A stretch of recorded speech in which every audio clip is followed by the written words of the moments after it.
senantiasa memakmurkan masjid-masjid Allah Subhanahu wa taala ini merupakan tanda-tanda orang-orang beriman kepada Allah Subhanahu wa taala. Nabi sallallahu alaihi wasallam katakan, "Idza ra'aita ar-rajula yu'addu masajida fashhadu lahu bil iman." Kalau kalian lihat laki-laki bolak-balik dari rumah ke masjid, rumah masjid itu kan kerjaan. Fashhadu lahu bil iman. Saksikan dia kepada Nabi. Orang itu adalah orang yang beriman. Karena ada orang beriman saja yang memakmurkan masjid-masjid Allah Subhanahu wa taala. Walam yakhsha illallah. Dan orang yang senantiasa dekat dengan masjid ini, Allah Subhanahu wa taala akan memberikan rasa dalam dirinya ini tidak ada ketakutan kecuali dia ketakutannya kepada Allah Subhanahu wa taala. Maka rahimahullah, inilah maksud kenapa kita dari waktu ke waktu, sudah tadi pagi kita ke masjid, nanti siang ke masjid lagi, sore nanti ke masjid lagi, maghrib nanti ke masjid lagi, isya ke masjid, subuh ke masjid lagi. Kenapa begini Allah? Kita ingin sering bertamu kepada Allah Subhanahu wa taala. Jadi kalau kita menjadi tamu akan dimuliakan oleh Tuhan. Maka rahimahullah, tapi beda kalau orang yang sering bertamu ke rumah orang, senang apa enggak? Jengkel kalau manusia, ya. Tapi kalau Allah, semakin kita sering bertamu, semakin senang Allah. Semakin kita sering minta kepada Allah, maka Allah semakin senang dengan kita. Ada yang nanya, Ustaz, tapi ada orang nih, sholat tidak pernah, puasa tidak pernah, zakat tidak pernah, wala baca Quran, wala tarawih, wala macam-macam. Tapi kalau dia berusaha, usahanya lancar. Kalau dia buka toko, tokonya ramai. Kalau dia bisnisnya pun berhasil. Kalau dia ingin jadi jabatan, punya pejabat, jabatannya pun lancar. Tapi sholat enggak. Bagaimana kira-kira penjawabnya ini? Sholat enggak, puasa enggak, nggak pernah kerjakan ibadah, muslim, tapi nggak pernah kerjakan ibadah. Tapi rezekinya lancar, mobilnya ini banyak. Kalau dia pergi kemana saja, selamat saja dia. Gimana Pak? Ada orang yang sholat, bolak-balik masjid kerjaannya. Tetapi apa? Setiap dia nanam, gagal banyak. Antrak saja. Begitu dia buka toko, bangkrut. Sakit terus. Tapi dia orang ada mesin, pilih mana Pak kira-kira? Tapi sakit, miskin. Betul. Ada mesin, tapi miskin. Setiap tanam gagal banyak. Setiap buka toko bangkrut. Setiap berusaha ketipu. Tapi ada masjid. Gimana kira-kira itu Pak? Atau sebaliknya, dia tak pernah sholat, tak pernah puasa, tak pernah zakat, tak pernah. Tapi usahanya maju, mobilnya tinggi. Bilik kira-kira. Kalau disuruh mirip, nggak ada yang sesi. Dan seperti itu ada masjid dan bersih.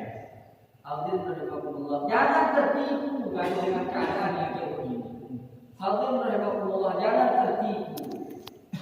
Allah firmankan dalam Al-Quran, sanastadrijuhum min haitsu la ya'lamun. Orang-orang yang tak sholat, tak puasa, tak zakat, tak pernah ibadah, tapi mobilnya banyak. Setiap usahanya lancar. Setiap nanam panennya bagus. Tapi sholat enggak. Apa ini? Apa Allah enggak adil? Sanastadrijuhum min haitsu la ya'lamun. Ini namanya istidraj, namanya. Itu apa istidraj? Istidraj itu adalah azab yang tertunda. Bahasa sasarnya seolah-olah Itu istidrak namanya. Maka dikumpulkan azabnya. Begitu dia mati, ditimpa langsung. Orang kalau jatuh dari 1 meter masih dengan 2 meter, begitu. Kalau sudah jatuh dari 10 meter, 15 meter, bisa kemudian tidak bisa ngomong-ngomong. Hadirin rahimakumullah, tidak sedikit orang yang seperti ini. Nampaknya dia kaya, nampaknya usahanya lancar, bisnisnya pun berhasil. Tetapi subhanallah, begitu dia berkembang bisnisnya, pada saatnya nanti puncaknya Allah akan hantam dia. Falamma nasu ma dhukiru bihi fatahna 'alaihim abwaaba kulli syai' hatta idza farihu bima utu akhadnahum baghtatan fa idza hum mublisun. Allahu akbar wal iyadu billah. Allah firmankan dalam Al-Quran surah Al-An'am, falamma nasu ma dhukiru bihi, maka tatkala kami melupakan mereka untuk mengingatkan, dilupakan, Pak. Maka hadirin rahimakumullah, jangan tenang.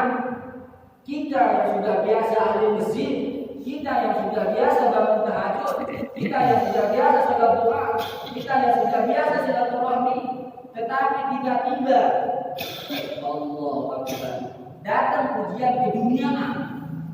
Apa yang terjadi? Amal-amal kita yang biasa kita kerjakan, tahajud kita, doa kita, baca Quran kita 2 lembar, 3 lembar sehari, hilang karena sibuk urus bisnis.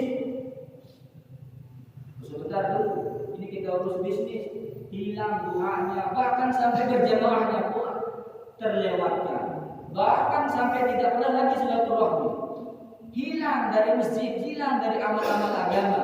Tetapi dapat dia usaha apa yang diusahakan, ini bukan kebaikan yang Allah. Itulah sebetulnya azab, itulah sebetulnya musibah yang menimpa kita. Kata Allah, musibah yang sesungguhnya itu adalah seorang muslim yang dijauhkan oleh Allah dari amal. Karena orang bisa beramal yang dirahmati Allah itu karena taufik dari Allah Subhanahu wa taala. Maka kalau kita ini sudah jauh dari masjid, jauh dari amal, sudah perlu dikoreksi, maka Allah tidak berikan lagi kita taufik untuk bisa beramal. Hadirin rahimakumullah, pikirkan orang yang ke masjid ini rahimakumullah untuk mengamalkan agama dan berjamaah ini, bukan karena dekat rumah dengan masjid, bukan karena dia sehat, bukan ada kendaraan, bukan. Berapa banyak orang dekat rumah dengan masjid tapi tidak ke masjid. Berapa banyak orang yang sehat tapi tidak ke masjid. Ada orang yang selalu nyeros-nyeros naik-naik mana nanti ke masjid. Ada orang jauh rumah dari masjid tapi dia berangkat ke masjid. Bahkan orang tua bisa pergi ke masjid. Ini anak muda dekat rumahnya dengan masjid tapi tidak bisa ke masjid. Apakah karena orang masjid bukan dekat kekuatan? Ini orang kuat tidak ke masjid. Apakah orang kembali bukan dekat rumahnya dengan masjid? Ini orang dekat rumah dengan masjid tapi tidak ke masjid.